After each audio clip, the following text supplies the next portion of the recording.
ඉතින් ආයිබෝන් සියලු දෙනාම බොහොම ආදරයෙන් පිළිගන්නවා මගේ සමනවත YouTube channel එකට. ඔන්න ඉතින් අද මම ඉන්නේ උල්සාන් වල ඩ්‍රයිවිං ලයිසන්ස් දෙන ස්ථානයේ. ඉතින් කවුරුත් දන්නවා ඩ්‍රයිවිං ලයිසන්ස් එක ගන්න කොහොමද? දැන් ඩ්‍රයිවිං ලයිසන්ස් එක ගන්න වෙනද වගේ නෙමෙයි. දැන් කවුරුත් දන්නවා ඩ්‍රයිවිං ලයිසන්ස් එක ගන්න ඉස්සර වගේ පහසු නෑ. ලංකාවෙම ඩ්‍රයිවිං ලයිසන්ස් එක ගෙනාවට පස්සේ අවශ්‍ය ඩොකියුමන්ට් එක මේ ඩ්‍රයිවිං ලයිසන්ස් එක දෙන්නේ නැහැ.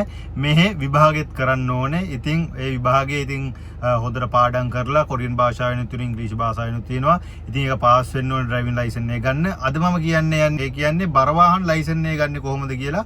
මුලින්ම අපිට ගන්න පුළුවන් වෙන්නේ සැහැල්ලු වාහන ලයිසන්ස් එක. ඊට පස්සේ සැහැල්ලු වාහන ලයිසන්ස් එක අවුරුදු 7ක් කොරියාව තුල පරණ වුණාට පස්සේ බර වාහන ලයිසන්ස් එක ගන්න පුළුවන්. නමුත් යාළුවනේ තවත් ක්‍රමයක් තියෙනවා. ඒක තමයි බර වාහන ලයිසන්ස් එක්සෑම් එක කරලා ගන්න පුළුවන් බර වාහන ලයිසන්ස් එක. ඉතින් මම එක්සෑම් එක කරලා අද ට්‍රයල් එක පෙන්නන්නේ. ඉතින් අද ට්‍රයල් එක පෙන්නනකොට මම 4 පාරම මුලින්ම කියන්න ඕනේ මේ ට්‍රයල් එක ෆේල් වුණා. මුලින්ම කියන්න ඕනේ මම මේ ට්‍රයල් එක පාස් වෙලා මම බර වාහන ලයිසන්ස් එක ලබා ගත්තා. ඉතින් මේ බර වාහන ලයිසන්ස් එක ගන්න කලින් මම 4 පාරම මේ ට්‍රයල් එක ෆේල් වුණා.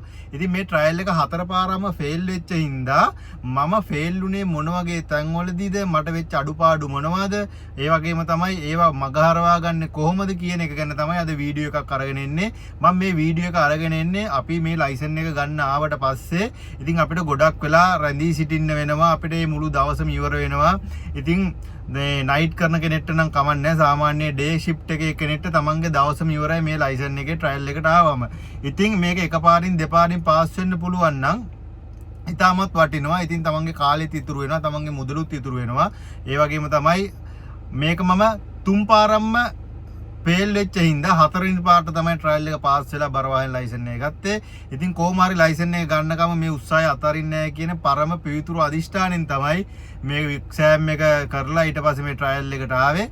ඉතින් අද මම ඔයගලන්ට පෙන්නන්නම් උල්සාන් ප්‍රදේශයේ මොකක්ද කොයි වගේ පාරවල් වලද මේ ට්‍රයල් එක පෙන්නන්නේ කියලා.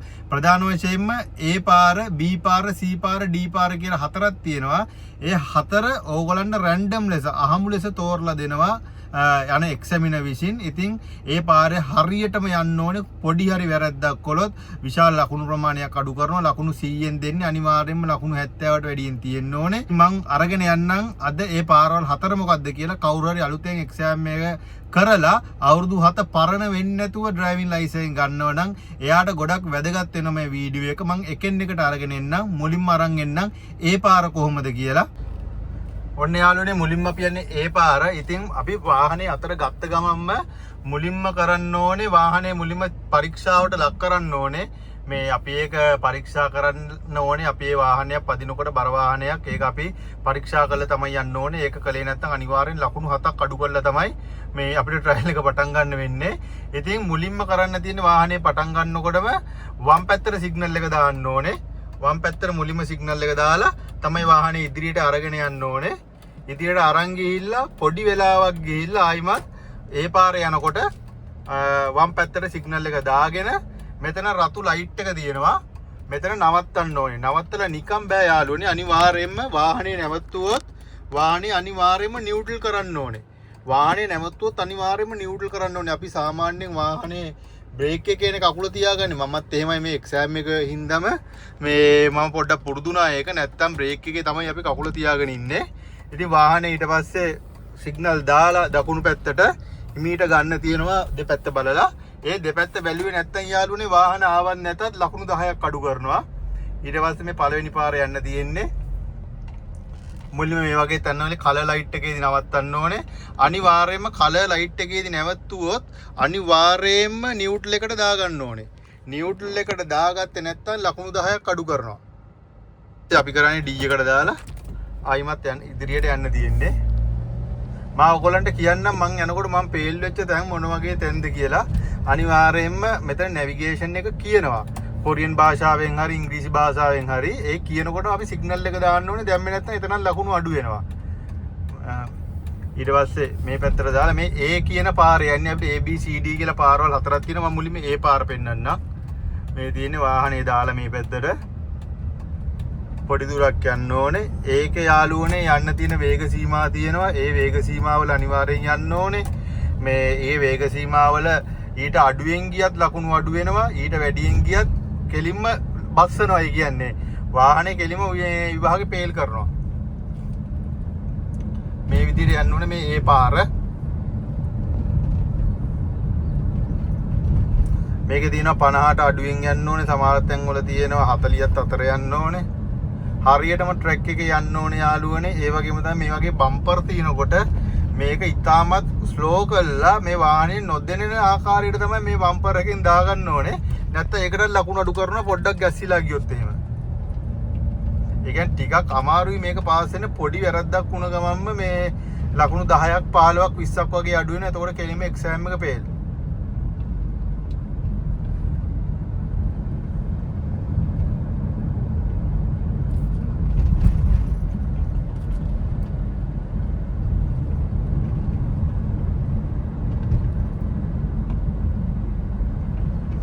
අනිවාර්යෙන් වාහන යනකොට වාහන අතර දුර තියාගන්න ඕනේ. දුර තියාගත්තේ නැති වුණත් ලකුණු ප්‍රමාණය අඩු කරනවා.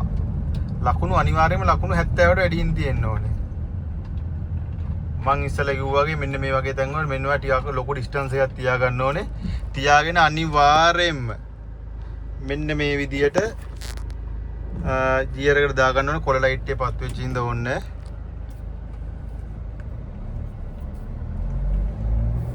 මේ ඒ කියන පාරේ යන්නේ අපි.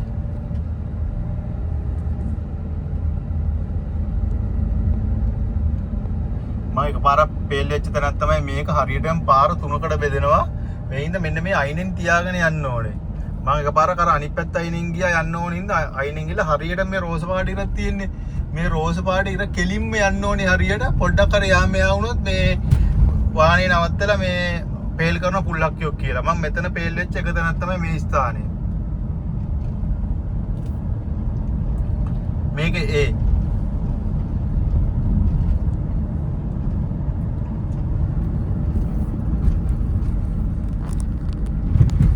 සාමාන්‍ය කොරියාවේ වාහන පැත්තට යාළුවනේ. ඉතින් ගොඩක් අපි වුණත් හරියටම ඔක්කොම නීති රීති ටික හරියටම දන්නේ නැහැ. ඉතින් ඒ ඉන්න මේ වගේ බර වාහන ලයිසන් ගන්නකොට අනිවාර්යයෙන්ම නීති රීති 100%ක්ම බලනවා. අනිත් එක ඒ වගේම තමයි ඉන්නේ එක්සැමිනර්ස්ලා ගොඩක් තද කට්ටිය ඉන්නේ. ඒගොල්ලෝ කිසිම සමාවක් දෙන්නේ නැහැ. දැන් මං පදින්න කලින් එක්කෙනෙක් පැද්දා. ඉතින් එයාට මීටර 10ක්වත් යන්න හම්බුනේ නැහැ. මේ පොඩි වැරද්දක් කළා කියලා එයා පේල් කළා. ආයිමත් එන්න කිව්වා. ඉතින් එයා අවස්ථාවක් කිව්වා පොඩි අවස්ථාවක් දෙන්න කියලා. නෑ සමා වෙන්න කිව්වා. එහෙම අවස්ථාවක් දෙන්නේ නැහැ කියලා කිව්වා.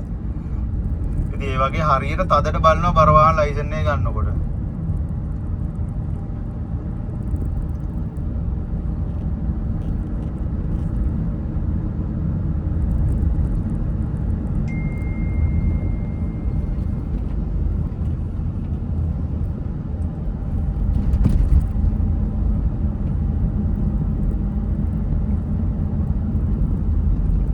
හරියටම යන්න ඕනේ. ඒ කෝස්ට් එකේ තියෙන ප්‍රධානම තැන තමයි මෙන්න මෙතන. එතනත් මම එකපාරක් ෆේල් වුණා මේ U turn එක ගාන තැන. U turn එක ගානකොට හරියටම යාළුවනේ මේ කඩීරක් තියෙන්නේ මෙතන. මේ කඩීරට කලින් ගැහුවත් ෆේල් කරනවා එක්සෑම් එක. ටිකක් ඉස්සරහින් ගැහුවත් ෆේල් කරනවා. හරියටම මෙන්න මේ කඩීරේ ගාව නවත්තලා තියාගන්න ඕනේ. මම මෙතනදී එකපාරක් ෆේල් කරපු එකක් තමයි මම මෙතන ඉන්නකොට බ්‍රේක් එක පාගගෙන හිටියා. නියුට්‍රල් එකට දැම්මේ නැහැ. ඊට පස්සේ මම අර U turn එක ගහන ඊතලේ වැටෙනවනේ. ඒ ඊතලේ වැටෙනකන් හිටියා. එතකොට මේ වෙලාවක් දෙනවා. ඒ වෙලාව ඇතුළත U turn එක ගහන්න ඕනේ. මං කරපු වැරද්ද තමයි මේ ඔයගොල්ලෝ පේනවාද ඉස්සරහා කල ලයිට් එකක් තියෙනවා. කල ලයිට් එකත් එක තියෙන්නේ මේ පාර මාරු වෙන සුදු ඉරක් හෙන්දම් පොදු එකක්. මේ හෙන්දම් පොදු එකේ කොළ වැටුනහම ඒ කියන්නේ මෙතන පාර මාරු වෙන කට්ටියට අවශ්‍ය සංඥාව හම්බුනාට පස්සෙත් අපිට U turn එක ගහන්න පුළුවන්. අතන ඊතලේ වැටෙන්න අවශ්‍යතාවයක් නැහැ. දැන් ගහන්න පුළුවන් මේ රතු පාට උනාට.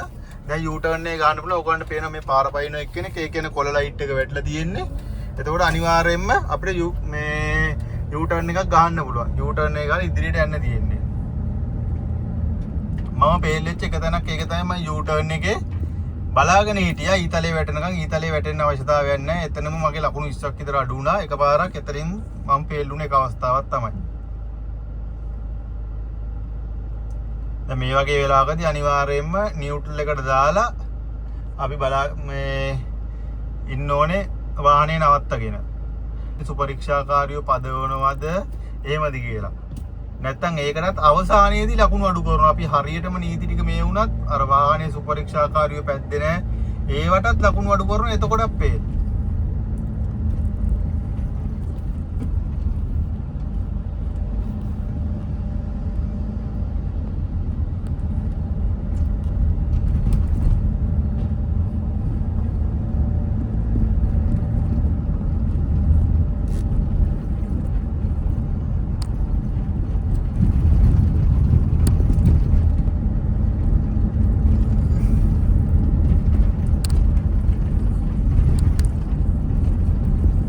අනිවාර්යෙන් යනකොට සිග්නල් ලයිට් එක නියමිත ආකාරයෙන් දාන්න ඕනේ. ඒ කියන්නේ අපිට නැවිගේෂන් එකේ කියනවා මේ දැන් මීටර් 20කින් 30කින් හරවන්න තියෙනවා 300කින් හරවන්න තියෙනවා.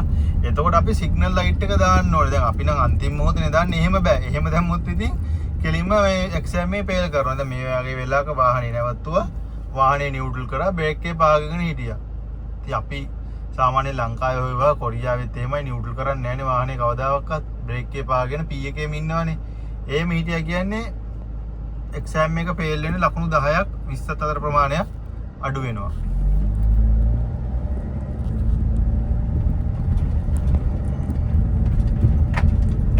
දැන් බර වාහන පදිනවල ලොරියක් දෙන්නේ පදින්න. ඒ ලොරිය තමයි පදින්න ඕනේ.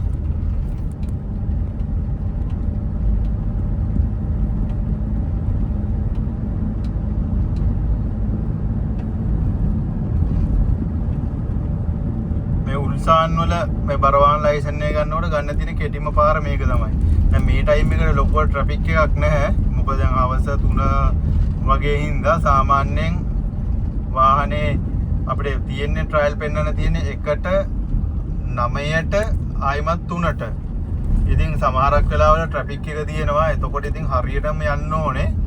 මේ පොඩ්ඩක් හරි එහාට මෙහාට වුණොත් එහෙම ඇත්තටම ෆේල් කරන විභාගයේ ඉතින් ඒගොල්ලෝ කිසිම සමාවක් දෙන්නේ නැහැ. ඉතින් ඒක වැරද්දකුත් නැහැ. ඉතින් වාහනයක් කියන්නේ පාරේ යන මිනිස්සුන්ගේ වාහනේ යන මිනිස්සුන්ගේ තමන්ගේ ඉතින් ජීවිතෙත් එක්ක අරගෙන යන දෙයක්නේ. ඉතින් වාහනයක් කියන්නේ අනිවාර්යයෙන්ම යකඩ වලින් හදපු එකක්. ඉතින් යකඩ වලට හිතප්පපුවක් නැහැ. ඉතින් හිතන්න පුළුවන් කෙනා තමයි වාහනේ පදින කෙනා. ඉතින් එයා හරියට වාහනේ පැද්දේ නැත්නම් වාහනේ ඉන්න අයගේ පිට ඉන්න අයගේ ජීවිත වලට යම්කිසි අවදානමක් තියෙනවා. ඒකයි විශේෂයෙන්ම බර වාහන.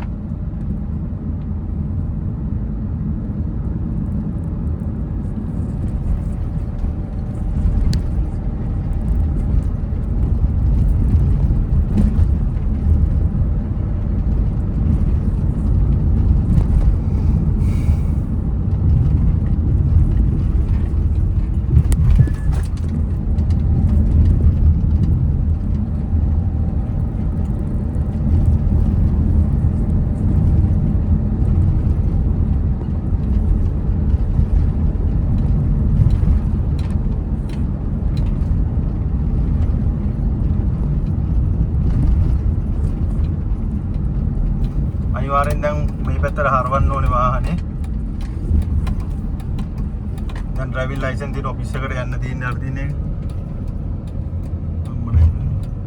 එතෙන් යන්න ඕනේ මේ පිපෝ එක බලලා. මෙතන වාහනේ නවත්තලා තප්පර 10ක් හෝ තප්පර 10කට වැඩි ප්‍රමාණයක් තියෙනවා නම් අනිවාර්යයෙන්ම නියුට්‍රල් කරලා බ්‍රේක් එකේ පාගගෙන ඉන්න ඕනේ. එන්න එකට දාගෙන දැන් අපිට දාන්න පුළුවන්. මේක ඊතලේ වැටෙන්නම ඕනේ අර පිපෝ එකේ ඉන්නේ.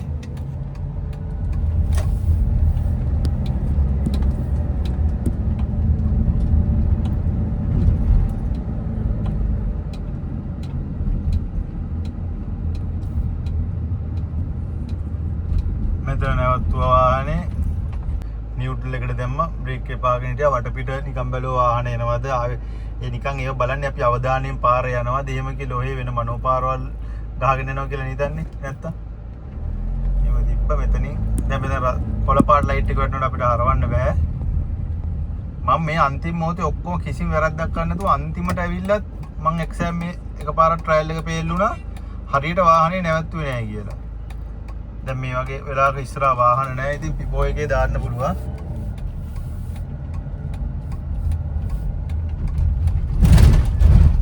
දාලා මෙතනින් අනිවාර්යෙන් වාහනේ නවත්තනවා නම් ඒගොල්ලෝ කියනවා ඔක්කොම ලකුණු දෙන්න වේල් කරනව නැද්ද කියලා. ඊට පස්සේ කරන්න තියෙන්නේ අපි ඔටෝ පදිනවා නම් කෙලින්ම වාහනේ මුලින්ම එන්න එකට දාන්න ඕනේ. එන්නේ අනිවාර්යයෙන්ම මම එකපාරක් මට පේල්ලුනේ මම වාහනේ කෙලින්ම P එකට දැම්මා හෑන්ඩ් බ්‍රේක් එක ඇද්දා ඕෆ් කළා. මම ඔක්කොම අර පාරේ කරපු දේවල් ඔක්කොම හරි වුණා. මෙන්න මෙතන මම වැරද්දක් කරපින්දා මාව ට්‍රයල් එක ෆේල් කළා. මේකෙදි කරන්නේ මෙහෙමයි. D එකේ ඉඳන් මුලින්ම අපි N එකට දැම්මා. N එකට දාලා තමයි හෑන්ඩ් බ්‍රේක් එක අදින්නේ. ඊට පස්සේ තමයි හිමීට පාකින් එකට දාලා වාහනේ ඕෆ් කරන්නේ. වාහනේ එකපාරටම කරස් ගාලා ඕෆ් කරන්නේ නැහැ.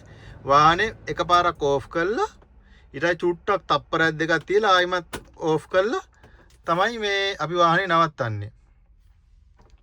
එහෙම එකපාරටම අපි වාහනේ එකපාරටම කැරකුවොත් එහෙම ඕෆ් කළොත් එහෙම ඒත් අපි පේල් කරනවා යාළුවනේ. වීඩියෝ එක බලලා මේ වීඩියෝ එකේ යම් කිසි දෙයක් දැනගෙන හොඳ අත්දැකීමක් අරගෙන මේ ට්‍රයල් එකට ඇවිල්ලා මේ පාරවල් වල තියෙන සංඥා වංගු ඒ වගේම පාරවල් මොන වගේ පාරවල්ද කියලා බලාගෙන ඉතාමත් හොඳට ඉක්මනට පාස් වෙන විභාගේ පාස් වෙන්න උදව්වක් වෙන්න. ඉතින් මගේ YouTube channel එකත් සබ් කරගෙන යන්න. ඉතින් ඒ වගේම තමයි මේ වගේ හොඳ වීඩියෝ තවත් ඉදිරියට ගේන්න බලාපොරොත්තු වෙනවා. මම පහුගිය කාලෙදී මට ගොඩක් වීඩියෝ අරගෙන එන්න බැරි වුණා කාර්ය බහුල හින්දා. ඉතින් ඉදිරියට මේ වගේ හොඳ වීඩියෝ ගොඩක් ගේන්න බලාපොරොත්තු වෙනවා. උත්සාහය අතාරින්න එපා. මමත් 4 පාරක්ම ෆේල් වෙලා තමයි මෙම ලයිසන් එක ගත්තේ. මේක ගන්න අමාරුයි. මේක එක්සැමිනර්ස්ලා අපේ ලංකාවේ වගේ එහෙම අපිට යටින් අතරින් ගානක් දීලා අඳුනුම් කම්මලට මේ පාස් කරන්නේ කෙස් ගහට පිටරටියෙක් වුණත් විදේශීය කොරියන් ජාතිකයෙක් වුණත් විදේශ මිනිස්සෙක් වුණත් නීතිය විදියට හරියාකාරව බලලා තමයි මේ ලයිසන් ලබා දෙන්නේ. ඒ හින්දා ඕගොල්ලන්ට ඇවිල්ලා මේ ලයිසන් එක ගන්න පුළුවන් නම් ඉතාමත් වටිනවා. ඒ වගේම තමයි ඕගොල්ලන්ගේ අනාගතයේදී යන රැකියාවකට වුණත් ගොඩාක් හොඳ පිටුවහලක් වෙන්න පුළුවන් කොරියාව ඇතුළත. එහෙනම් ගිහිල්ලා එන්න මේ වගේ වීඩියෝ තවත් ඉදිරියට ගෙන්න බලාපොරොත්තු වෙනවා. ඕගොල්ලන්ට සියලු දෙනාටම ජයෙන් ජයම වෙන්න ඕනේ.